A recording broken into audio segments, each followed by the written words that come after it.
Hello everyone, this is Prateek. I hope you are doing good. CA foundation का recently accounts का paper complete हो गया है।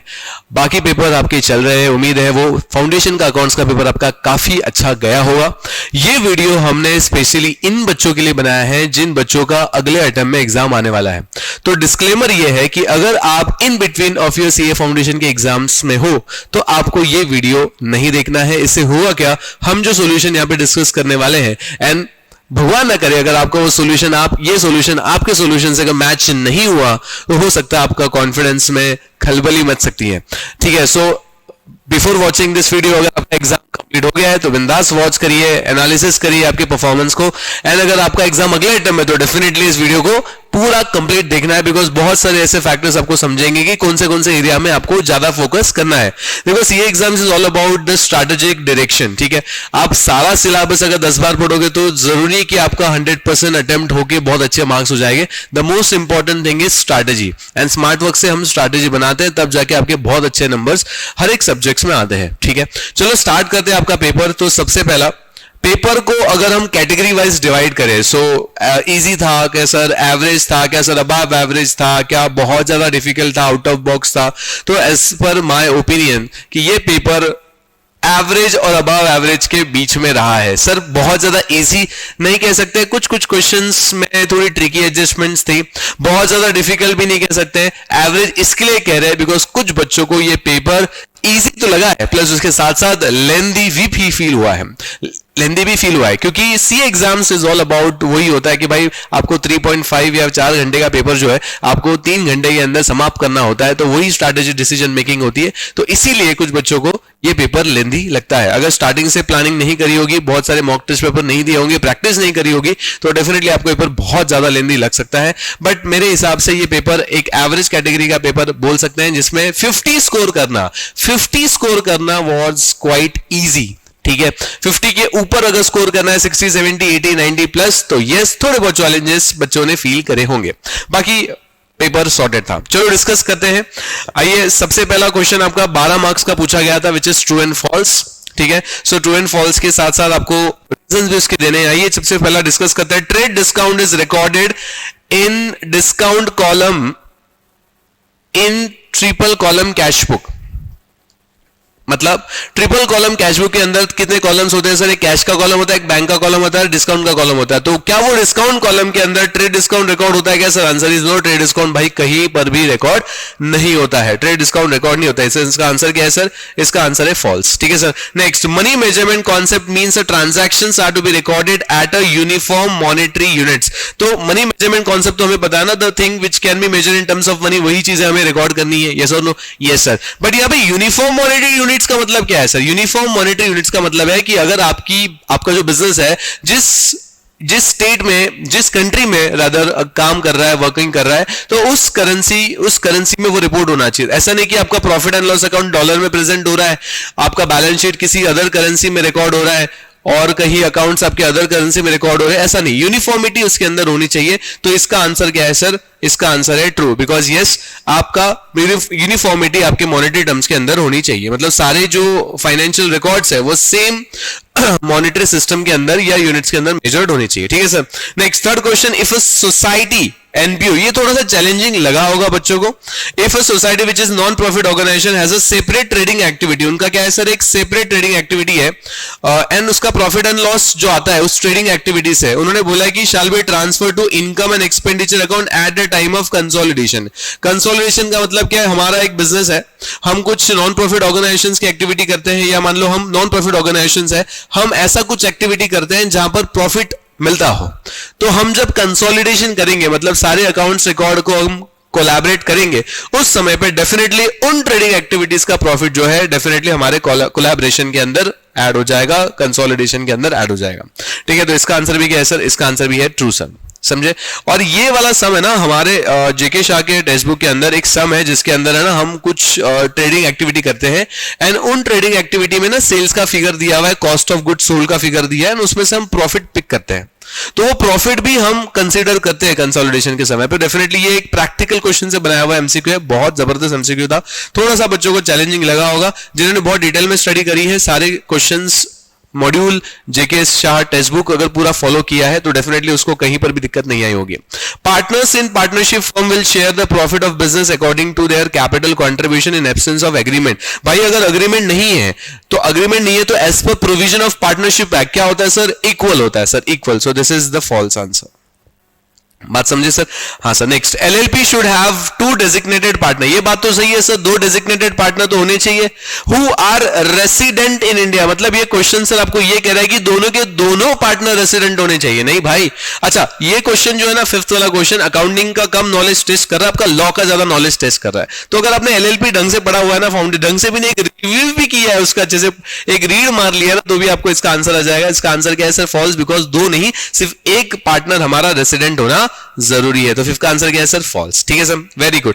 A non profit organization registered under section 8 companies act 2013 can distribute its surplus among its member। मुझे एक बात बताओ, non profit organisations का उद्देश्य क्या होता है? कि भाई लोगों की सेवा करना, वेलफेयर करना। तो कैसे हम डिविडेंड बांट सकते हैं? Again this is the law question. Section 8 के हिसाब से भाई हम डिविडेंड नहीं बांट सकते। This is the false statement. बात समझे? तो ये एमसीक्यू थोड़ा बहुत मैनेजेबल था, 1-2 एमसीक्यू छोड़े तो बाकी सब सिंपल एमसीक्यूज थे। ठीक है सर। इसके बाद क्वेश्चन आपको पूछा गया कि भाई ऑब्जेक्टिव्स क्या है अकाउंटिंग स्टैंडर्ड्स के। अकाउंटिंग स्टैंडर्ड बनाए इसलिए जाता है, ये हमने ऑलरेडी हमारे सेशंस के अंदर पढ़ा हुआ है। अकाउंटिंग स्टैंडर्ड्स हमें एक यूनिफॉर्मिटी देते हैं ताकि हमारे सारे रिकॉर्ड्स, उसके जो बेनिफिट्स है, जैसे कंपेरेबल होना चाहिए, यूनिफॉर्म होना चाहिए, वो सारे बेनिफिट्स होते हैं। तो एक स्टैंडर्ड मतलब रूल, थंब रूल बेसिकली, तो उसके हिसाब से हम काम करते हैं। तो यहां पर ऑब्जेक्टिव पूछा है, तो ऑब्जेक्टिव में क्या आएगा सर? वही आएगा सर, ऑब्जेक्टिव में आपकी यूनिफॉर्मिटी होनी चाहिए, ठीक है, प्रेजेंटेशंस की। फिर कंपैरेबिलिटी होना चाहिए, ठीक है। ट्रू एंड फॉल्स आपका आउटपुट आता है, जो भी प्रेजेंटेशन आप करोगे with the following accounting standards, तो आपका जो आउटपुट है वो क्या होगा सर? ट्रू एंड फेयर होगा। तो ये 2-3 पॉइंट आपको लिखे, 2 मार्क के लिए सर 2 पॉइंट लिखोगे तभी enough sir. Okay, what is the difference between a liability and contingent liability? ये भी बहुत सिंपल सा क्वेश्चन उन्होंने पूछा था। अगेन ये सारे मॉड्यूल के क्वेश्चन है, मॉड्यूल के बाहर का ये ऑब्जेक्टिव या थ्योरी जो है नहीं पूछी जाती। ओवरऑल है ना, फाउंडेशन का पेपर जो है 80-90% बुक से ही बनता है। कभी कभार अगर अटेम्प्ट डिफिकल्ट निकालना होगा तो 1-2 क्वेश्चन के एडजस्टमेंट इतनी ट्रिकी बना देते तो फील होते हैं sir out of the box.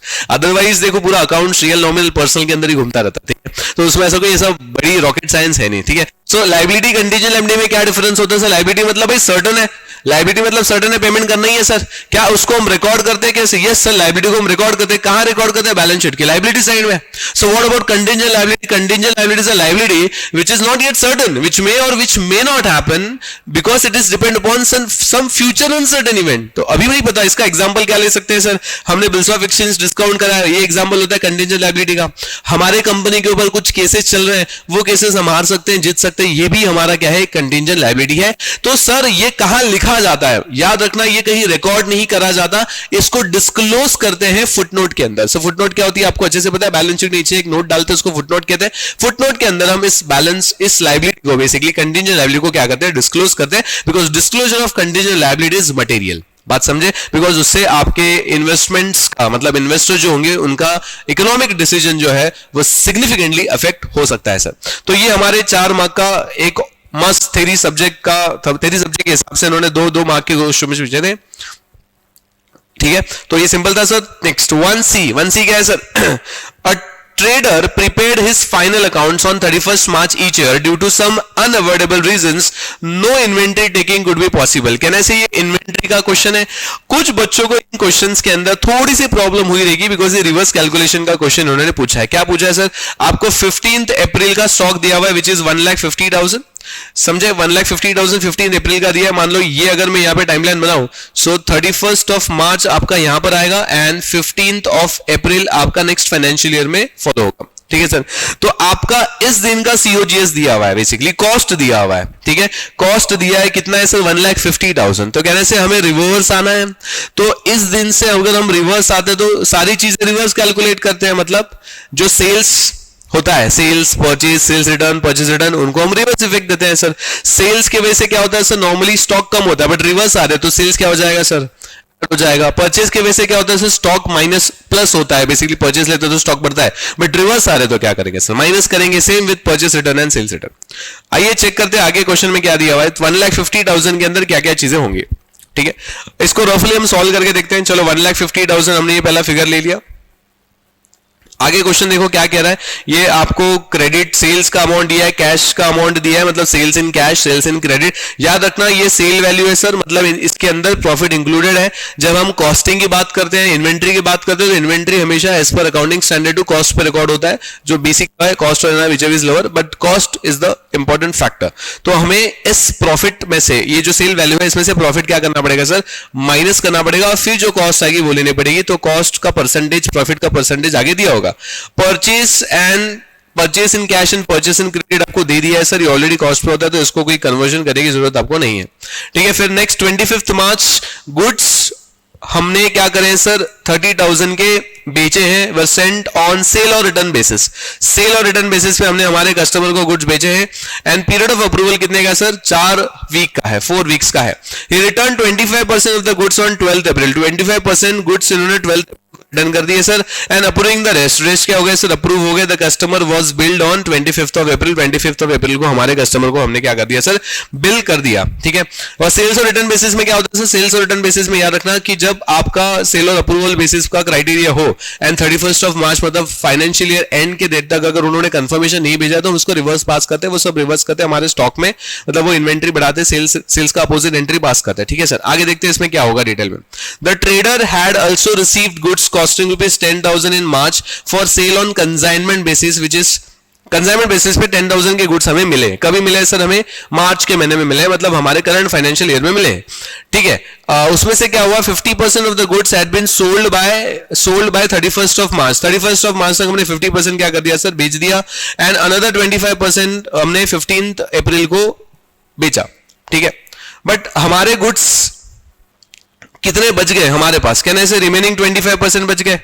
तो अगर 10,000 का 25% निकाले तो कहने से 2,500 आता है, 2,500। ये 2,500 रुपीज जो है ये हमारे पास है। ठीक है, कब है सर, ये 15th ऑफ अप्रैल को। ठीक है सर, वैसे ये कंसाइनमेंट का, ये हमारा स्टॉक का रिस्पॉन्सिबिलिटी नहीं होता। कंसाइनमेंट में अगर हम कंसाइनर है तो हम गुड्स देते हैं सामने वाले को, फिर वो अप्रोप्रिएटली बेच देता है। अगर हम खुद कंसाइनी है तो हमें गुड्स मिला होता है, बट हमारे स्टॉक के अंदर वो नहीं आना चाहिए। ठीक है सर, ये सारी कैलकुलेशन थी। देखो यहाँ पर प्रॉफिट परसेंटेज आपको दिया है, विच इज 20% ऑन सेल्स है सर। 20% क्या है सर, ऑन सेल्स है। तो ऑन कॉस्ट ऑन सेल्स का आपको भली बात बहुत अच्छे से नॉलेज होगा, पर यहाँ पे ऑन सेल्स है तो सीधा परसेंट लगाओ, काम खत्म करो, हो जाएगा। ठीक है सर, इसका प्रेजेंटेशन कैसा आएगा सर, सॉल्व करने के लिए देखो ये 1,50,000 हम सबसे पहले ले लेंगे। 1,50,000 अगेन हम लोग यहाँ पे रफ में सॉल्व कर रहे हैं, कैलकुलेशन कर रहे हैं, ताकि आपका आंसर आप लोग मैच कर पाए। ठीक है सर, आइए 1,50,000 हमने कैलसी पे ले लिया। इसके बाद क्या करना है सर, ये 70,000 एंड 25,000 क्या करना है सर, ये सेल्स है। ठीक है, तो रिवर्स करना है, मतलब ऐड करेंगे। ठीक है, अब कौन सा अमाउंट ऐड करना है सर, कौन सा अमाउंट ऐड करना है, तो हमें इसका कॉस्ट वाला अमाउंट ऐड करना है। तो कहने से 70,000 plus 25,000, 95,000 is the total sales value. उसमें से सीधा 20% अप्लाई करेंगे तो 19,000 इज व्हाट, माय प्रॉफिट। सीधा माइनस करेंगे तो 76,000 आता है। तो 1,50,000 के अंदर वी विल ऐड 76,000। बात समझिए, सेल क्या हो जाएगा, ऐड हो जाएगा सर, क्लियर है। उसके बाद परचेस क्या करना है सर, परचेस माइनस होंगे क्योंकि रिवर्स जा रहे हैं। परचेस करने से नॉर्मली स्टॉक बढ़ता है, बट जब रिवर्स आ रहे हैं तो कहने से हमें पहली वाली फिगर फाइंड आउट करनी है। तो रिवर्स कैलकुलेशन में इसकी ट्रीटमेंट अपोजिट होगी। परचेस को क्या करना पड़ेगा सर, माइनस करना पड़ेगा। 15,000 प्लस 25,000 विच इज 40,000 क्या हो जाएंगे सर, आपके यहाँ पे माइनस हो जाएंगे। बात समझ में आ रही है सर, हाँ सर। इसके बाद ये तो हो गया सर। अब यहां इन दोनों क्वेश्चन में थोड़ी सी ग्लिचेस जो है स्टूडेंट ने फील करी होगी सर। क्या है, एक बार फिर से एक बार रीड मारते हैं। 25th of March of the sale 30,000 हमने सेल और रिटर्न बेसिस पे बेचा है, जिसमें से 25th of the goods, 25th of the जो भी प्रोपोर्शन है वो 12th अप्रैल को क्या हो गया सर, रिटर्न आ गया है। ठीक है, अब रिटर्न आ गया, ध्यान देना मालिक, रिटर्न आ गया मतलब कहने से 25% जो कॉस्ट है टोटल गुड्स की, मतलब कितनी सर, देखो 30,000 इज द सेल वैल्यू मालिक, उसमें से 20% अप्लाई करेंगे विच इज 6,000, 6,000 माइनस करेंगे तो 24,000 इज द कंप्लीट कॉस्ट मालिक। 24,000 इज द कंप्लीट कॉस्ट। और ये 24,000 के अंदर जो 25% है 6,000, 24,000 के अंदर जो 24,000 के अंदर जो 25% which is 6,000 which is included in 1,50,000, which is included in 1,50,000 because 1,50,000 is the value which is given on the 15th of April। बात समझे, तो वो इंक्लूडेड है। तो हमें क्या करना है सर, प्रीवियस वाली कॉस्ट फाइंड आउट करनी है। तो 24,000 में से अगर 6,000 हटा दे जो इंक्लूडेड है, कहने से 18,000 इज नॉट इंक्लूडेड। बरोबर ना? 31st ऑफ मार्च में तो हमारे पास वो गुड्स आने चाहिए थे इन्वेंट्री में, बिकॉज मैंने बोला सेल्स की एंट्री हम रिवर्स करते इन्वेंट्री बढ़ा देते, तो 18,000 का जो कॉस्ट है, 18,000 का कॉस्ट हमें क्या करना पड़ेगा, ऐड करना पड़ेगा, ताकि हमारा वैल्यू बढ़ जाए, बिकॉज ये 1,50,000 के अंदर वो 18,000 की कॉस्ट नहीं है। कहने से हमने वो बेच दिया था, तो बेचेंगे तो रिवर्स करते ऐड करेंगे, यस सर 18,000 रुपीज ऐड करेंगे। बात समझा? 6,000 ऑलरेडी 1,50,000 के अंदर इंक्लूडेड था। आइए सर नेक्स्ट, उसके बाद वो ट्रेडर का 10,000 का कंसाइनमेंट हमें मिला था, ठीक है सर, उसमें से 50% तो हमने मार्च में बेच दिया, बाकी का 50% में 25% हमने अप्रैल में बेच दिया, और जो बचा हुआ 25% है विच इज 2,500 वो हमारे पास अभी भी बचा है। कहने से वो 1,50,000 के अंदर इंक्लूडेड होगा, एंड हमने वो बेचा है, तो ये हमारा स्टॉक नहीं है बेसिकली, तो हम उसको क्या करेंगे, उसमें से रिड्यूस कर देंगे, विच इज 2,500, ठीक है। सो 1,50,000 प्लस 76,000 माइनस 40,000 प्लस 18,000 माइनस 2,500, तो अल्टीमेटली ये 2,01,500 के हिसाब से आंसर आ जाएगा आपका, ठीक है सर। आगे चले, हाँ sir.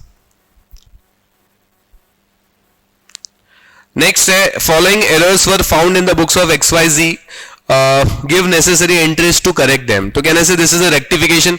Again this is very very very very simple question जो इन्होंने यहां पर बनाया है, बहुत सिंपल है, इसमें कोई दिक्कत की बात नहीं है। एक बार रीड आउट कर लेते फटाफट। Purchase of goods from R amounting to 10,000 has been wrongly entered through sales book. कहने से टू साइडेड एरर है सर, सिंपल है, कोई दिक्कत की बात नहीं है।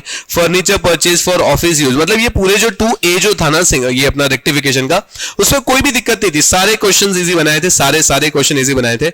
मैं रीड करता हूं कुछ क्वेश्चन, अगर मुझे लगते हैं ये डिफिकल्ट बनाए आपको लग सकते तो मैं उसका सॉल्यूशन आपके साथ डिस्कस कर लूंगा। Furniture purchase for office use, इसका आंसर क्या आएगा सर? पहले वाले का बहुत सिंपल है सर, देखो सेल्स बुक में डाल दिया आपने, ठीक है, और हमने परचेज किया है, तो कहने से परचेज बुक आपका डेबिट होना चाहिए, परचेज डेबिट होना चाहिए। सेल्स को गलती से हमने क्रेडिट करा है, तो परचेज अकाउंट डेबिट हो जाएगा, सेल्स अकाउंट डेबिट हो जाएगा। बात समझे? हाँ sir.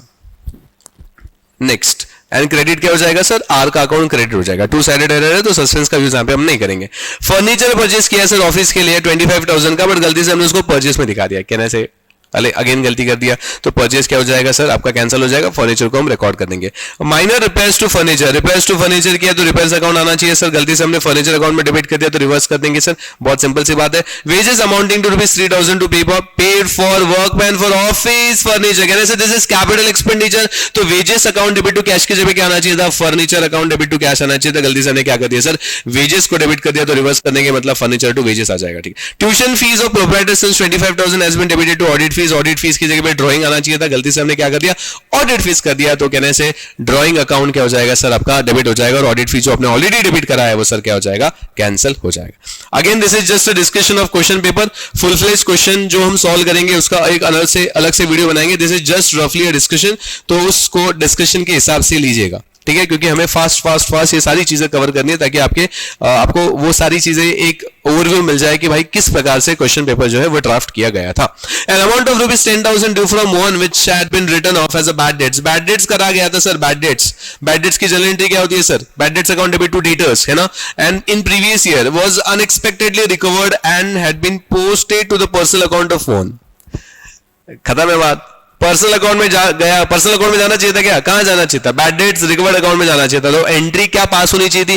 Cash account debit to bad debts recovered, गलती से क्या होगी? Cash account debit to Mohan, कहने से रिवर्स हो जाएगा Mohan to bad debts recovered. बहुत सिंपल से क्वेश्चन थे, मतलब पूरे हाथ के मार्क्स है sir.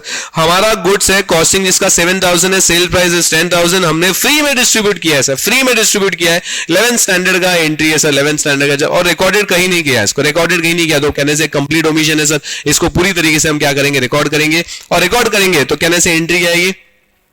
Advertisement account debit to purchase, या फिर advertisement account debit to goods distributed as a free sample. Correct है सर। अमाउंट क्या आएगा? सेल प्राइस आएगा कि कॉस्ट प्राइस आएगा? Answer is obviously cost price. Next, goods amount to ₹1,000 return by customer G and company were entered in sales day book. हमने गलती से क्या करे? गुड्स रिटर्न करे, वो हमने सेल्स डे बुक में लिख दिए and posted there from the credit of his account. एक बात बताओ, यहां पर मेरे 3 अकाउंट बनेंगे सर। ये थोड़ा बच्चों को लगा होगा कि भाई ये थोड़ा सा धमाकेदार क्वेश्चन इन्होंने पूछ लिया है। गुड्स रिटर्न बाय कस्टमर है, तो कहने से मेरा सेल्स रिटर्न अकाउंट आएगा सर। हाँ सर, हमने किधर डाल दिया सर? सेल्स बुक में डाल दिया, विच इज सेल्स अकाउंट में डाल दिया, और हमारा कस्टमर अकाउंट है जैसे जी एंड कंपनी।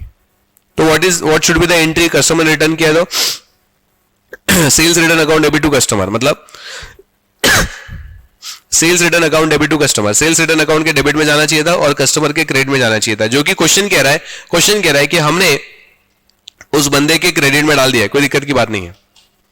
तो इधर तो मिस्टेक है ही नहीं सर, मिस्टेक कहां है? सेल्स रिटर्न में जाना चाहिए तो गलती से सेल्स बुक में चला गया है। सेल्स बुक में क्या होगा तो डेफिनेटली क्या हो गया होगा? क्रेडिट, मतलब क्रेडिट क्या है, ऑब्वियसली इनकम बुक हुआ है तो क्रेडिट में क्या रहेगा? तो मुझे उसको रेक्टिफाई करना है, तो कहने से सेल्स बुक मेरा क्या हो जाएगा? डेबिट हो जाएगा। और सेल्स रिटर्न करना है डेबिट, तो सेल्स रिटर्न अकाउंट डेबिट हो जाएगा, सेल्स अकाउंट डेबिट हो जाएगा। टू क्या होगा सर? टू आएगा क्या? ये क्या नाम है इसका? जीएन कंपनी नहीं सर, बिकॉज उसके अंदर मिस्टेक थी नहीं, तो इसका एंट्री आएगा sales account debit, sales return account debit to suspense account. ठीक है sir. Next, bills of exchange received from SSN company for 10,000 had been returned by the bank as dishonoured and had been credited to the bank and debited to bills receivable account. कैसे बदतमीजी करते हैं देखो, क्या bill है आपका dishonoured हुआ है एंड आपने गलती से क्या कर दिया सर? बिल्स रिसीवेबल कर लिया। ये जर्नल एंट्री आपके बिल्स ऑफ एक्सचेंज पूछी गई है। जब भी आप कोई बिल डिस्काउंटिंग करते हो उसके बाद अगर आपका बिल डिसऑनर्ड हो जाता है तो इंस्टेड ऑफ बिल रिसीवेबल क्या आता है सर? बैंक। जिसके पास बिल होता है उसका नाम हम करते हैं, मतलब बात समझे ना, जिसका पास बिल होता है उसका नाम हम लिखते हैं। तो यहां पर क्या आना चाहिए था सर? डेटर्स अकाउंट डेबिट आना चाहिए था, जो भी आपका डेटर्स है, टू बिल्स रिसीवेबल आना चाहिए था। करेक्ट? ओके। मैंने रेक्टिफाइड एंट्री बता दी, इसका अकाउंट डेबिट करेंगे, ठीक है, और बिल्स रिसीवेबल को कैंसिल कर देंगे, बस ये बात। Bills receivable for ₹2,500 was pass through bills payable book. ये बहुत सिंपल सा बात है, बिल रिसीवेबल था, बिल्स पेएबल में वही जो सेल परचेस वाला था वो सेम था, कोई दिक्कत की बात नहीं थी। इसके बाद आपका क्वेश्चन नंबर 2B बीआरएस। भाई साहब इतना सिंपल क्वेश्चन मैंने आज तक नहीं देखा, बहुत ज्यादा सिंपल क्वेश्चन था, मतलब देखा आज तक, मतलब सीए फाउंडेशन के एग्जाम में ये आ गया ना तो बोनस है, पूरे के पूरे बोनस मार्क मिल गया आपको इस वाले क्वेश्चन में। ठीक है सर। अब इस वाले क्वेश्चन का रेक्टिफिकेशन के बाद बीआरएस वाला जो पॉइंट है मैंने यहाँ पे अपना सॉल्व किया, फटाफट में बता देता हूँ क्या क्या करना था। आपको डेबिट बैलेंस दिया है सर, डेबिट बैलेंस दिया है 62,500 एज पर पासबुक। ठीक है, एज पर पासबुक का डेबिट बैलेंसेस दिया है। आपने जिस भी टेक्निक के हिसाब से आपने ये चीजें पढ़ी होंगी तो उस हिसाब से आपने सॉल्व किया रहेगा, जिसके अंदर मैं आंसर यहां पे लिख रहा हूं 1,000 जो है पहला वाला ये ऐड करना है, चेक वर्थ ₹1,000 डायरेक्टली डिपॉजिटेड है, खत्म। ठीक है, इसके बाद आउट ऑफ चेक इशूड 85,000 के चेक इशू किए, इशू मतलब हमने दिए हैं सर, और उसमें से 50,000 के चेक ही प्रेजेंट हुए, मतलब 35,000 का पेमेंट आपसे नहीं गया, तो ये भी क्या हो जाएगा सर? ऐड हो जाएगा। Cheque of ₹10,000 received and entered in the cash book but it was not sent to the bank, मतलब बैंक में आपके पास, बैंक ने आपके पास चेक आ गया बट आपने बैंक में नहीं दिया, कैश बुक में एंट्री आई होगी, बैंक बुक में एंट्री नहीं आई है, तो हमारा ये माइनस हो जाएगा, विच इज 10,000। ठीक है, cheque worth ₹50,000 sent to bank for collection but the collection was reported by bank as under. तो जो चेक्स कलेक्ट हुए तो उसका इग्नोर करने का, चेक कलेक्टेड जो 10 अप्रैल को चेक कलेक्ट हुए, 12 अप्रैल को कलेक्ट हुए, कहने से हमारे बीआरएस के डेट के बाद हुए, तो ये दोनों चीजें हमारी क्या हो जाएगी? लेस हो जाएगी। ठीक है सर। हाँ सर। इसके बाद bank made a direct payment of 1,500 was not recorded in cash book. Bank ने पेमेंट कर दिया, कहने से ये 1,500 क्या हो जाएंगे? लेस हो जाएंगे। Interest on overdraft charge by the bank 4,000 was not recorded in the cash book. अब भाई ये भी माइनस हो जाएगा, 4,000 चार्ज किया बैंक ने interest. Bank charges worth ₹299 have been entered twice in the cash book. देखो कैश बुक के पेमेंट साइड में 299 आपने 2 बार लिख दिए सर, कहने से कैंसिल करना पड़ेगा, एक बार कैंसिल करेंगे तो 299 जो है डेबिट में आ जाएंगे, तो 299 आपका एक बार ऐड हो जाएगा। ठीक है, उसके बाद 175 जो है डायरेक्टली पे करे तो 175 का क्या हो जाएगा? माइनस हो जाएगा। Credit side of bank column of cash book was undercast. Credit side आपका कम रिकॉर्ड किया गया था सर, क्रेडिट साइड आपका कम रिकॉर्ड किया था यहाँ पे 5,000 से, ये क्रेडिट साइड है ना, इसमें 5,000 से कम है तो 5,000 से बढ़ाना पड़ेगा, तो ये भी क्या हो जाएगा सर? माइनस हो जाएगा। तो सारा चीज करने के बाद 1,000 प्लस 35,000 प्लस 200 प्लस ये सब करने के बाद आपका आंसर आ जाएगा सर 63,025। 63,025 ये आपका फाइनल आंसर आ रहा है इस वाले बीआरएस के अंदर। बहुत बहुत बहुत मस्त नन्ना मुन्ना सा क्वेश्चन था भाई, मजा आ गया इस क्वेश्चन को देख के। ठीक है, इसके बाद रिसीट एंड पेमेंट जैसे दिखता है हमारे दिल में खलबली बजती है और नाम आता है एनपीओ। क्या बोले? NPO. Receipt and payment account आपका दिया हुआ है 12 मार्क्स का, काफी ज्यादा सिंपल क्वेश्चन नहीं बोलूंगा मैं इस बात को, बट एक बात बता दूं, जेकेएससी के टेक्स्ट बुक से ये बना है क्वेश्चन, ये मॉड्यूल का भी क्वेश्चन है, तो मैं आपको रेफरेंस दे देता हूं। जेकेएससी टेक्स्ट बुक का क्वेश्चन नंबर 10 जो है ना क्लास वर्क सेक्शन का, वो ये क्वेश्चन है। एंड अगर आप मटेरियल फॉलो कर रहे थे इलस्ट्रेशन, तो illustration institute of chartered account ICA का जो इलस्ट्रेशन है, इलस्ट्रेशन नंबर 8 ये क्वेश्चन है। ठीक ठीक है सर। तो ऑब्वियसली जेके शाह के स्टूडेंट्स ने तो डेफिनेटली इसमें तोड़ू फोड़ू कर दिया रहेगा, सब बराबर 12 के 12 मार्क्स घर पे लेके आए होंगे। ठीक है, इसमें क्या था सर, ट्रिकी पॉइंट क्या था सर इसमें?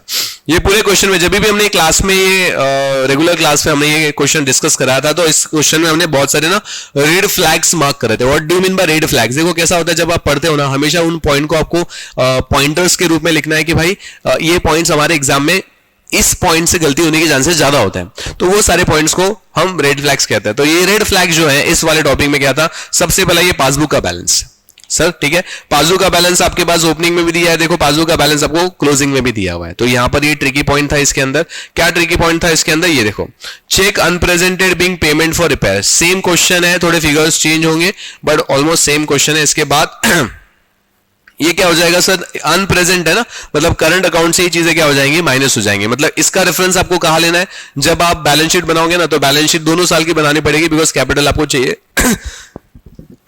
सॉरी, कैपिटल आपको चाहिए। तो कैपिटल फाइंड आउट करने के लिए, रादर बैलेंस शीट बनाने के लिए जब आप फिगर लोगे ना पासबुक के, तो पासबुक के फिगर लेते समय करंट अकाउंट का जो बैलेंसेस है उसमें से ये दोनों फिगर आपको क्या करना है सर, माइनस करने हैं। ठीक है, बस ये वाला पॉइंट था इस क्वेश्चन के अंदर। एंड ये वाला भी क्वेश्चन थोड़ा बच्चों को समझ में नहीं आता है कभी कभी। इंस्टीट्यूट का ही क्वेश्चन है, तो मालिक आपने तो प्रैक्टिस करी होगी, एंड डेफिनेटली अगर आप जेके से स्टूडेंट हो तो डेफिनेटली ये क्वेश्चन आपके प्रोफेसर ने, रिस्पेक्टिव प्रोफेसर ने ये तो 100% मार्क करवा के दिया होगा भाई, इस क्वेश्चन को कम से कम 2 बार सॉल्व करके जाना, because as it is exam में आ गया तो भाई चांदी चांदी है, बिकॉज इसके अंदर ऐसे कुछ एडजस्टमेंट्स है जो एग्जाम के प्रेशर में थोड़े गलती होने के चांसेस ज्यादा होते हैं। जैसे यहां पर देखो, honorarium to secretary and treasurer are to be increase by total 3 lakh. क्या बोला है, 3 लाख से इंक्रीज करना है। तो चेक करो करंट ईयर में हमने कितने करे हैं सर, करंट ईयर में हमने 600, ये लैक्स में है क्या, हाँ सर लैक्स में है, 600 हमने पे करे हुए हैं। ठीक है, 600 मतलब 6 लाख। ठीक है, और बट सर ये तो 2024 का है, 2024 का है, हम तो 25 का रिपोर्टिंग कर रहे हैं सर। सो 2024 मतलब कहने से this is of previous year sir. ये 6 लाख रुपए जो है वो पिछले साल के हैं, करेक्ट। इस साल का पेमेंट कहीं दिख रहा है क्या आपको क्वेश्चन में? इस साल का पेमेंट तो सर हमें कोई क्वेश्चन में नहीं दिख रहा, मतलब इस साल का पेमेंट किया हुआ ही नहीं है, कहने से it is complete outstanding. Now question arises की what is that amount which is complete outstanding. Question बोल रहा है भाई 6 लाख रुपए पिछले साल दिया था, 6 lakh rupees has been paid in the previous year, currently they have increased by 3 lakhs, so ultimately the amount is 9 lakh rupees per annum is still pending. तो भाई आपको तो पता ही है रूल कैसा है, अगर आपकी अमाउंट पे करनी बाकी है तो भी हम उसको रिकॉर्ड करते हैं हमारे कुछ बेसिक कॉन्सेप्ट के हिसाब से। तो ये एक्सपेंडिचर में 9 लाख रुपीस का रिकॉर्डिंग आ जाएगा और बैलेंस शीट की लायबिलिटी में भी 9 लाख रुपीस का रिकॉर्डिंग आ जाएगा। सर ये 6 लाख का क्या करें? 6 लाख तो प्रीवियस ईयर का रिकॉर्डिंग है, मतलब प्रीवियस ईयर का आउटस्टैंडिंग है, करंट ईयर में पे किया है, प्रीवियस ईयर का कोई भी खर्चा करंट ईयर में पे करते हैं तो उसको क्या करते हैं सर, माइनस करते हैं। यहां पर तो अकेला वो फिगर आइसोलेटेडली माइनस क्या इग्नोर करेंगे पूरा का पूरा, समझाइए। बस ये 9 लाख वाला एक फिगर था और ये पासबुक का एक बैलेंस था, बाकी कुछ इस क्वेश्चन में खास नहीं है। एडजस्टमेंट तो इतने छोटे छोटे से दिए है, देखो सब्सक्रिप्शन तो बचपन से कर रहे हैं, 11th 12th स्टैंडर्ड से सब्सक्रिप्शन की एडजस्टमेंट हम कर रहे हैं।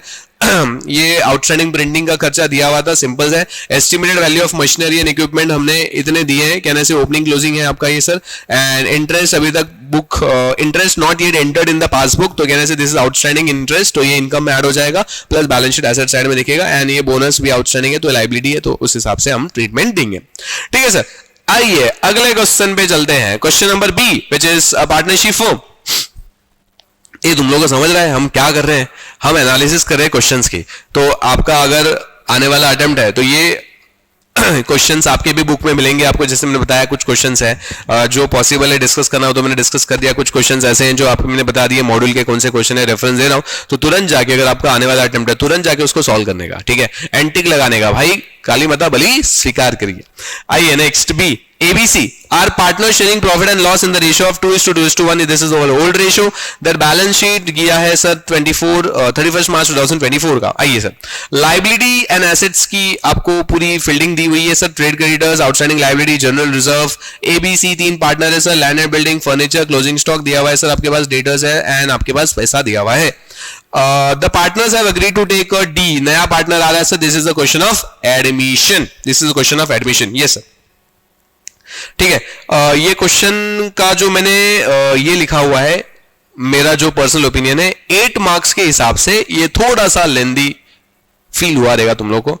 तो देखो ना कैसा होता है ना, इंस्टीट्यूट पेपर वैसे ही मैनेज करता है, कई क्वेश्चंस में ज्यादा समय ले लेता है, कई क्वेश्चन में वो एवरेज आउट कर लेता है, मतलब कम समय लेता है, तो अल्टीमेटली वो एवरेज हो ही जाता है, प्रोवाइडेड कि आप कैसे स्ट्रैटेजिकली उस चीज को करते हैं। ठीक है, तो थोड़ा सा लेंदी इस क्वेश्चन को फील हुआ रहेगा स्टूडेंट्स के माइंड में during the exam time, because exam time में बहुत हाई पीयर प्रेशर होता है, बहुत पीक पे होता है तुम लोग, तो हो सकता है कुछ चीजें प्रेशर में यहां वहां चली जाए, बट थोड़ा सा ध्यान रखने की बात है। एनीवेज चलो नेक्स्ट यहां पर पार्टनर आ रहा है सर 1 अप्रैल को, और 7,500 हम उसका कैपिटल ले रहे हैं, and required sum of goodwill बोला है, अमाउंट गुडविल को फाइंड आउट करना है। The stock of the value of stock should be increase by 3750, normal adjustment है।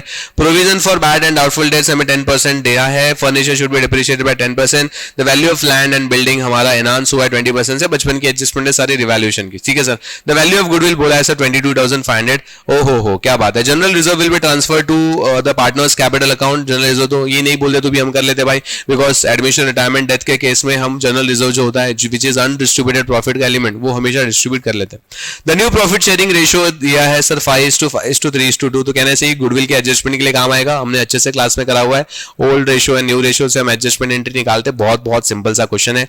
The outstanding liability include 1,500 liability बची थी टू आर ये बाहर वाला कोई तो है, एंड किसने पे किया था, ए ने पे किया, तो एक लाइबिलिटी बढ़ जाएगी, एक कैपिटल, एक लाइबिलिटी कम हो जाएगी और एक कैपिटल बढ़ जाएगा। ठीक है, सिंपल सा एडजस्टमेंट था, कुछ नहीं था इसके अंदर। और रिवैल्यूएशन अकाउंट बनाने बोला है सर, पार्टनर्स कैपिटल अकाउंट बनाने बोला है, बैलेंस शीट हमारी 1 अप्रैल को बनाने बोली है। So very very very simple question, हाँ थोड़ा लेंदी हो सकता है डेफिनेटली।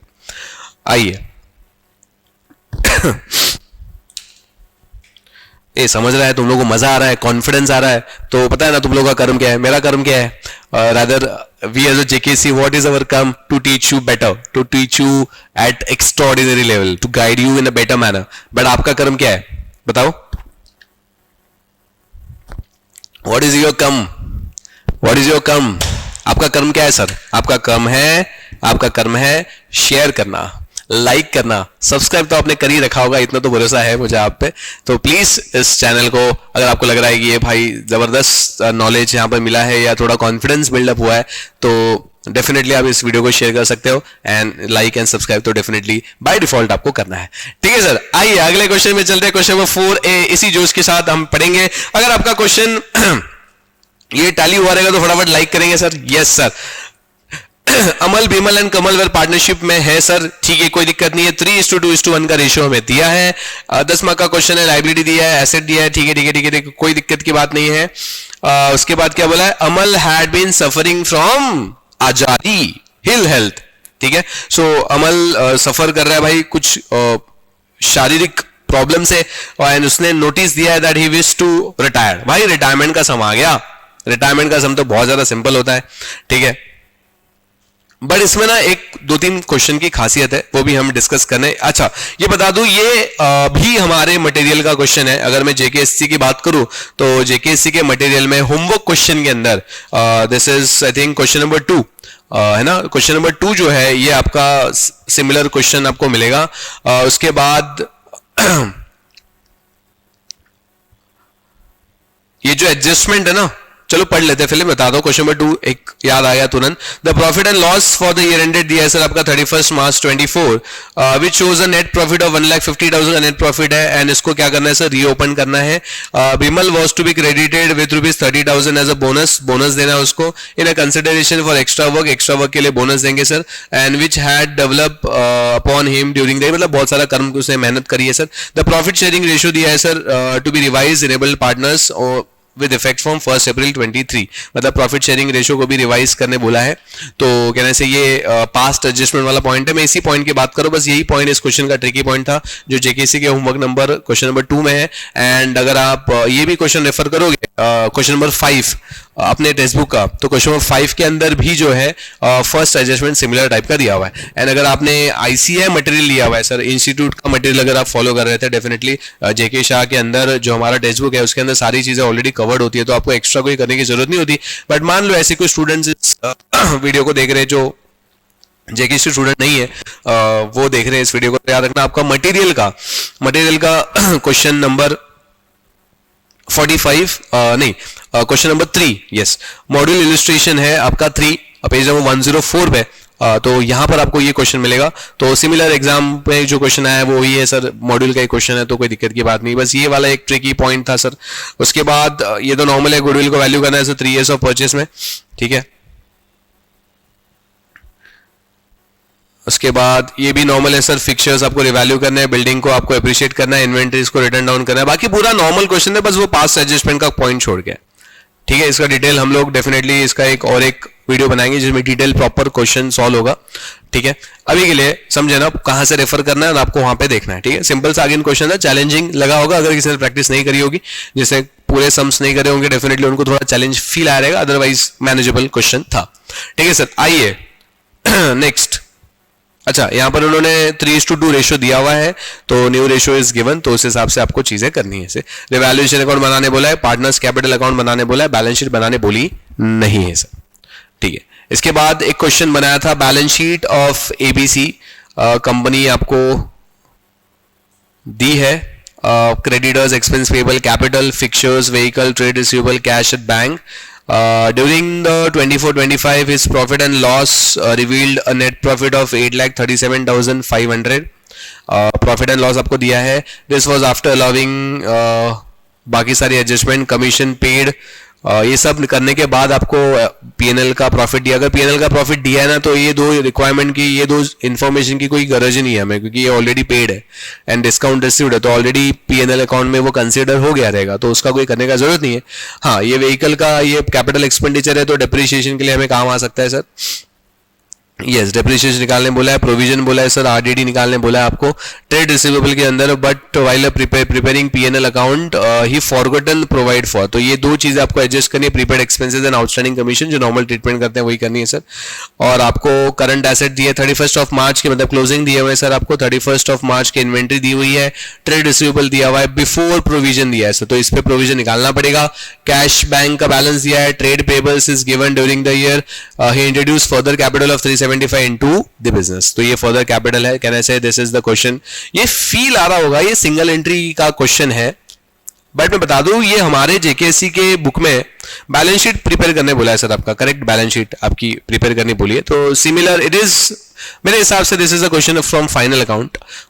तो आपका मैंने रेफरेंस निकाल के रखा है, आपके जेकेएससी के टेक्स्ट बुक में ना पास्ट एग्जाम क्वेश्चंस है, तो क्वेश्चन नंबर 45 जो है पेज नंबर 369 पे, 363 पे जो है ये आपको मिलेगा।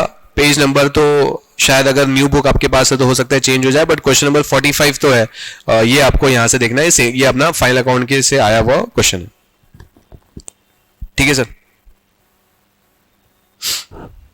डन।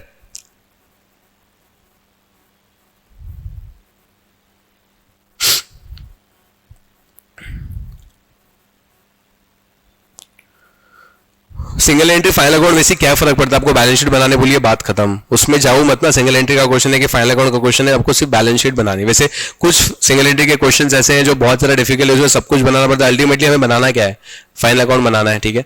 इस इन्फॉर्मेशन से ये फील होता है, ये जो इन्फॉर्मेशन दी है इससे फील होता है कि सर ये जो है सिंगल एंट्री का क्वेश्चन है, बिकॉज सारा रॉ डेटा आपको दे दिया है, ठीक है। एनीवेज बाद में इसका सोल्यूशन देख लेंगे कि सर डिटेल में करना है, बट याद रखना ये क्वेश्चन सिंपल है, बैलेंस शीट बनाने इसमें खाली बोला हुआ है आपको, ठीक है सर। क्वेश्चन नंबर 5A बात करता है sir, on July 22 maritime limited purchase second hand machinery, कहना है सर मशीनरी का जैसे ही फील आता है डेप्रिसिएशन का नाम आता है सर, हाँ सर। 1,20,000 में हमने मशीनरी परचेज करी थी, रिकंडीशन करी है सर 18,000, बताओ जरा ये 1,20,000 में ये 18,000 रुपीज ऐड होगा क्या, बोलो बोलो बोलो, कमेंट कर दो 1,20,000 में 18,000 ऐड होगा क्या? Yes sir, second hand machinery को रिकंडीशन, देखो what is the logic behind the cost addition, जो भी एसेट हम परचेज करते हैं उसको पुट टू यूज तक, रेडी टू यूज तक कंडीशन में लाने के लिए जितने खर्चे हम करते हैं, जितना एक्सपेंडिचर हम करते हैं, वो सारा खर्चा उसके अंदर क्या हो जाता है सर, ऐड हो जाता है, ठीक है सर। तो यहाँ पर भी सेम है, 18,000 ऐड हो जाएगा, बाकी तो क्या ही था। और ये जुलाई को परचेज किया है तो फर्स्ट ईयर में आपका 9 मंथ्स का कैलकुलेशन बैठेगा यहाँ पर, ठीक है। बाकी तो कुछ था नहीं इस क्वेश्चन में, इस क्वेश्चन को मैंने सॉल्व किया है पूरा डिटेल में, और मैं इसका सॉल्यूशन बता देता हूं आपको कि क्या है। 15% ओरिजिनल कॉस्ट पे चार्ज करना है सर, मतलब एसएलएम मेथड था, यही आपका बहुत दिमाग शांत वगैरह का, कैलसी तो आपके पास थी, ठीक है। तो आइए मैं आपको बताता हूं इसका सॉल्यूशन में क्या क्या है, मैंने जो सॉल्व किया है उस हिसाब से। फर्स्ट ईयर का डिप्रिसिएशन आपका बैठा रहेगा फर्स्ट ईयर मतलब 22-23 का फर्स्ट फाइनेंशियल ईयर का डेप्रिसिएशन की अमाउंट मैं यहां पे लिख रहा हूं 18,225, 23-24 का 31,500 एंड 24-25 जिस दिन हमने बेचा तो उसमें ये तीन फिगर आई होंगी आपकी, लॉस, कैश एंड डेप्रिसिएशन, ठीक है, 7,800, 2,700 एंड 48,000 एंड इस साल का जो रिमेनिंग एसेट पे डेप्रिसिएशन आएगा विच इज 30,825, 30,825 रिमेनिंग डेप्रिसिएशन, ठीक है। और जो पूरे लेजर का क्लोजिंग बैलेंस है ना, पूरे लेजर का क्लोजिंग बैलेंस है which is 1,60,950, 1,60,950। Done? Yes sir. Sir हमारा आधा क्वेश्चन राइट है आधा गलत है, इसमें से कुछ फिगर्स राइट है कुछ फिगर्स गलत है, तो स्टेप वाइज मार्किंग आपको मिल जाएगी, चिंता की कोनो जरूरत नहीं है। आइए आगे चलते हैं sir. Question number 5B, attempt any one बोला है सर, ध्यान से पढ़ा होगा तो कोई एक करके आओगे, अगर प्रेशर के माहौल में पढ़ा होगा तो शायद किसी बच्चों ने दोनों भी अटेम्प्ट कर लिया होगा, ठीक है। पहला क्वेश्चन क्या है सर, म्यूचुअल एकोमोडेशन, कहने से फील आ गया sir, accommodation of will, accommodation of will, और एकोमोडेशन ऑफ विल में सबसे इजी वाला कंडीशन आपको दिया है कि क्या दिया है सर, देखो दो बंदे हैं, himself and Gagan, Aman and Gagan, basically Aman ने बिल ड्रॉ किया सर 7,500 का 3 मंथ के लिए ऑन 1 अप्रैल, गगन ने एक्सेप्ट किया, रिटर्न कर दिया। भाई सिंपल होता है, 8% पे डिस्काउंटिंग करना है और ये अग्रीमेंट है 2:1, तो जो भी डिस्काउंट रहेगा वो भी 2:1 में जाएगा। जर्नल एंट्री पूछा है, ऑन द ड्यू डेट पैसा दे दिया अपना अपना, बहुत सिंपल सा क्वेश्चन था, ठीक है। Second, the following are some of their transaction of digital store, digital store मतलब जो जिसमें डिजिटल आइटम्स मिलते हैं, ठीक है sir, for the year 24-25 as per their rough book, rough book के हिसाब से दिया। अच्छा पूछा क्या है सर, पूछा गया सेल्स बुक, कह रहे से 11th स्टैंडर्ड का सब्सिडरी बुक्स, सी फाउंडेशन में हमने काफी अच्छे से पढ़ा होगा, तो सब्सिडरी बुक्स बनाते समय किन किन चीजों का ध्यान आपको रखना होता है, सबसे पहला only and only credit transaction record होंगे। सेकंड ओनली क्या रिकॉर्ड करना है सर, सेकंड ओनली होता है कि credit transaction related with goods in which you are dealing, मतलब यहां पर फर्नीचर वगैरह का बेचा बेची कुछ होगा तो उसको रिकॉर्डिंग नहीं करेंगे sir. And third, trade discount cut होने के बाद अमाउंट रिकॉर्ड हो जाएगा सर।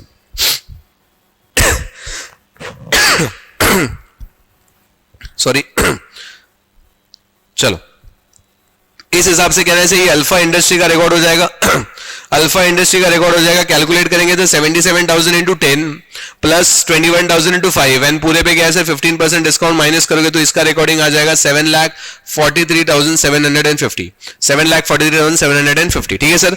Yes sir. पुराना फर्नीचर बेचा सर, पुराना फर्नीचर बेचा सर, उधारी पे बेचा है, क्रेडिट पे बेचा है, फिर भी रिकॉर्डिंग नहीं करेंगे, रीजन बीइंग फर्नीचर बेचा है, हमारा डिजिटल स्टोर का कोई भी आइटम नहीं है, तो इसको पूरी तरीके से हमें क्या करना है सर, इग्नोर करना है। फिर 20 डेस्कटॉप हमने बेचे सर, 34,000 पर डेस्कटॉप हमने बेचा है, तो इसका कैलकुलेशन आएगा 6,80,000, 6,80,000। 10 टेबल्स हमने बेचे हैं सर, 7,000 पर टेबल है, फॉर कैश, तो इसको भी क्या करेंगे सर, इग्नोर करेंगे, ये नहीं आएगा। एंड फिर बोला है sold on credit of JAT enterprises, तो कहने से इसका भी आएगा 25,000 mobile phone into 15 mobile phone, 4,500 external hard disk into 10 and दोनों का जो भी टोटल रहेगा 10% डिस्काउंट माइनस करने के बाद अमाउंट आएगा 3,78,000। तो ये ऊपर के तीनों के फिगर को ऐड करोगे तो कितना आएगा सर, चलो फटाफट, 743,750 प्लस 6,80,000 प्लस 37,80,000 विच इज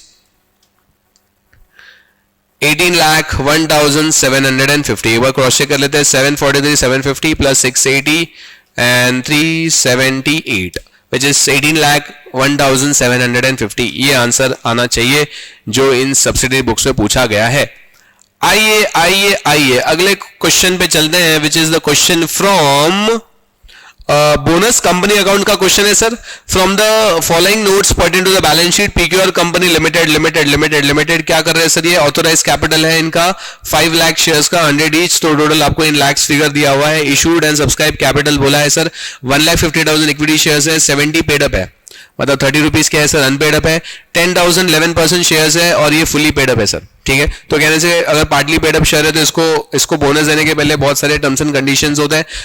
हम लोग क्या करते हैं सर, फुली पेड अप करते हैं या कुछ डिस्ट्रीब्यूशन होता है, तो सारी चीज आपको पता है, क्वेश्चन पे डिपेंड करेगा कि क्या इसमें दिया हुआ है, ठीक है सर। आइए reserves and surplus, revaluation reserve है, जनरल रिजर्व हमारे पास है, सीआरआर हमारे पास है, securities premium collected in cash हमारे पास है, एंड एक profit and loss account credit balance भी हमारे पास दिया हुआ है। तो हमने क्लास में पढ़ा है सर कौन से ऑर्डर में रिजर्व्स यूज करना है, उस हिसाब से आपको यूज करना है। 30 अप्रैल को क्या हो रहा है सर, कंपनी ने फाइनल कॉल किया 30 रुपए का ऑन 1,50,000 इक्विटी शेयर, मतलब कहने से पैसा क्या है सर, पैसा आ गया 31 ऑफ मे को पैसा आ गया आपको, ठीक है सर। तो पैसा आ गया कहने फुल्ली पेड अप हो गया, फुल्ली पेड अप के बाद आप बोनस कर सकते हैं। ओके, उसके बाद कैसे है, 1 जुलाई को हमने क्या किया, बोनस शेयर दिया। तो याद रखना sir bonus shares fully paid up होंगे तो ही इशू होते हैं। और क्या बोला sir, every 5 equity shares held by, मतलब 3 इक्विटी शेयर मिलेंगे, 3 इक्विटी शेयर मिलेंगे फॉर 5, करेक्ट, यस सर। उसके बाद reserve it is decided that there should be a minimum use of balance of profit and loss, profit and loss का कम से कम use हो, ऐसा आपको रिजर्व का यूज करना है, ठीक है सर। फिर 1 अक्टूबर को क्या हुआ है सर, कंपनी ने राइट इशू भी कर दिया। देखो बोनस का भी क्वेश्चन है, इसके अंदर राइट का भी क्वेश्चन है, तो इसमें ट्रिकी पॉइंट क्या है सर, राइट के कैलकुलेशन के लिए जब आप चीजें लोगे तो उसमें जो बोनस शेयर्स मिले ना उनका भी कैलकुलेशन आएगा, बिकॉज जब आपने राइट इशू दिया है उस समय ओरिजिनल शेयर्स मतलब दोनों शेयर दोनों मौजूद है, तो दोनों पे कैलकुलेशंस आएंगे, बात समझे। हाँ सर, बाकी तो मतलब सिंपल क्वेश्चन था आपका, बहुत अच्छे से नेसेसरी जनरल एंट्रीज बनानी थी आपको और आपको नोट्स टू अकाउंट भी बनाने थे। इसका भी मैंने मार्किंग फाइंड आउट किया है। ये हमारा सिमिलर क्वेश्चन है, क्वेश्चन नंबर 12 जेके शाह टेक्स्ट बुक के अंदर, क्वेश्चन नंबर 12 जो है क्लास वर्क का पेज नंबर 286 पे, क्वेश्चन नंबर 12 ये सिमिलर क्वेश्चन आपको मिलेगा जो हमने ऑलरेडी क्लास में रेड फ्लैग पॉइंट के साथ सॉल्व कराया था। यस सर, तो लगभग इजी गया होगा, उम्मीद यही कर सकते हैं हम, ठीक है। एंड अगर मान लो नहीं भी गया है कोई दिक्कत की बात नहीं है, फाउंडेशन में गलती हुई, ठीक है, पास तो वैसे भी होना है, हमें बहुत अच्छे मार्क्स से होना है। हम इसका जो रिकवरी है ये कहां पे करेंगे, एंटर सीए के अंदर करेंगे, ठीक है। वहां पर ऐसी मिस्टेक देखो, फाउंडेशन, एंटर एंड फाइनल ये तीनों लेवल करी जाती है कि आपका जो ब्रेन डेवलप हो रहा है वो इस तरह डेवलप है कि जो आप मिस्टेक नॉर्मल डेली लाइफ में करते हो even while solving the sums, तो वो सेम मिस्टेक्स आपके रिपीट ना हो। तो फाउंडेशन की कुछ गलती होगी, हो गई, काम खत्म। अभी आपका मान लो फिर भी आप ये वीडियो देख रहे हो, आपका इन बिटवीन एग्जाम है, तो उसको इग्नोर करो, आगे के क्वेश्चन पेपर्स पे जो आपका आने वाला पेपर है उस पर फोकस करिएगा। एंड अगर आप प्रिपेयर कर रहे हो तो ये पॉइंट आप लिख के रखिएगा, ठीक है सर। तो मेरे हिसाब से आपको कैसा करना चाहिए कि जैसे मान लो ये क्वेश्चन है, आप पहले सॉल्व करो, फिर ये वीडियोस को देखो एंड फिर जाके उसका सॉल्यूशन देखो, तो आपको वो क्लिक हो जाएगा। और जहां पे आप मिस्टेक करोगे वो पॉइंटर भी अभी आप मार्क करके रखोगे अगर आपका आने वाला अटेम्प्ट बहुत नजदीक है तो, ठीक है सर। आइए क्वेश्चन नंबर 6 की बात करते हैं, R limited invited application, 15 marks का भाई बोनस क्वेश्चन है ये, बोनस क्वेश्चन 15 मार्क्स बहुत ज्यादा दे दिए इस क्वेश्चन को, बिकॉज डिफिकल्टी लेवल काफी कम लेवल पे पूछी गई है। क्लासिफिकेशन है इसके अंदर बहुत कम, नहीं तो नॉर्मली 2, 3, 4 क्लासिफिकेशंस होते हैं प्रोराटा के अंदर, यहाँ पे बहुत सारा सिंपल वाला क्वेश्चन है sir. R limited invited application for 1 lakh equity shares of 10 each at a premium of 2 per share, the amount were payable as follows. 1 lakh equity shares हमने इशू करे सर, एप्लीकेशन में 6 रुपए मिल रहा है प्रीमियम के साथ, एंड बैलेंस जो है हमने फर्स्ट एंड फाइनल कॉल पे लेने हैं। Application were received for 2,50,000 shares, application for 1 lakh equity shares हमने रिजेक्ट कर दिए हैं, एंड प्रो डाटा हमने क्या करा है बाकी एप्लीकेशंस के लिए मिला है। मतलब टोटल 2,50,000 में 1 लाख तो रिफंड कर दिया, बाकी 1,50,000 1,50,000 में हम लोग क्या कर रहे हैं सर, 1 लाख का अलॉटमेंट कर रहे हैं, तो प्रो डाटा का कैलकुलेशन के अमाउंट आपको मिल जाएगी। First and final call was made, the amount was duly received accept 3,000 shares were applied. याद रखना प्रो डाटा है, प्रो डाटा में अप्लाइड एंड अलॉटेड में फर्क होता है, बस वही आपको फाइंड आउट करना है। उसका कैश जितना भी रहेगा एडजस्ट करेंगे, बहुत सिंपल है, क्लास में हमने बहुत अच्छी तरीके से सारे सम्स करे हुए हैं, सिमिलर सम है। मेरा ये कहने का मतलब है sir, out of the box इसके अंदर कुछ भी पूछा नहीं है, सीधा 15 मार्क्स जेब के अंदर है सर। ऑफ मिस्टर जैन, ठीक है, हर शेयर वर फॉरफिटेड, फॉरफिट कर दिया सर, बाद में क्या करेंगे 8 रुपए पर शेयर पे इनको री इशू कर दिया। अरे नेसेसरी एंट्री पूछिए भाई, बैलेंस शीट भी नहीं पूछिए, सोचो कितना सिंपल 15 मार्क का क्वेश्चन है। हाँ सर,